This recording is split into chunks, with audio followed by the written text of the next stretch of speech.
anyone curious, this is my Ursa Broadcast G2, 7.6 by 17, 18 actually, so it zooms very far. I really like it. Alright, so here's my beauty. Let's see. This is the Shure S20.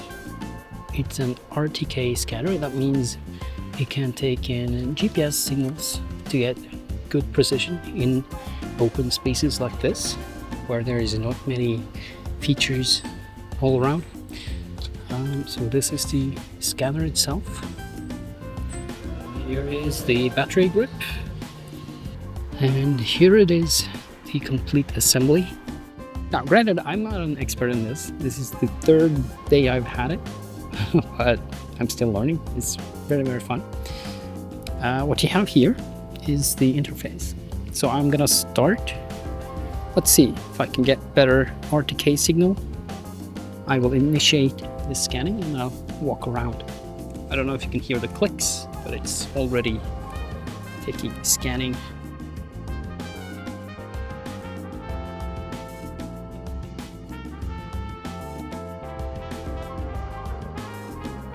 Now I have already scanned the grocery store just behind me here. So I will show you the grocery store point cloud in a bit. So this is the point cloud data I scanned earlier. I took a slow-paced walk around the building to capture all the angles. The scanner collects 200,000 points per second. So this is not a mesh, it's just a very dense point cloud. Each point will have their own color assigned to them based on the photos taken by the scanner as well. Here in Blender, I'm showing you how to set up the point cloud so you can see it with the colors and can start modeling on top of it. You need to assign a material, and then I'll split the UI in separate parts here so it's easier to work with.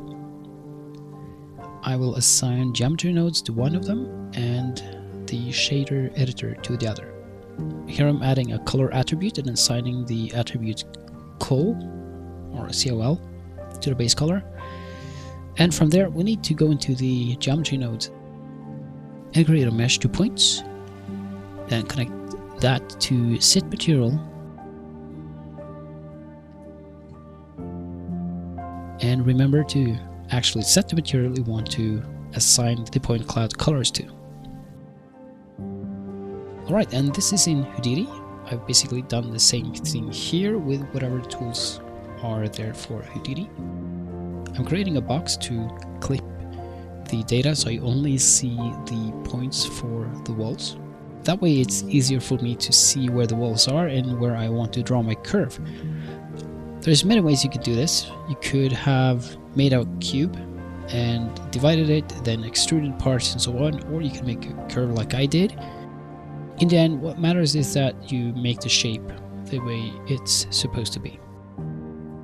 And from there I would have already made my library of windows and doors, so I can simply place them where they're supposed to go, and also I could have added Boolean operations to that so I can see it through them and see into the room behind that door or window.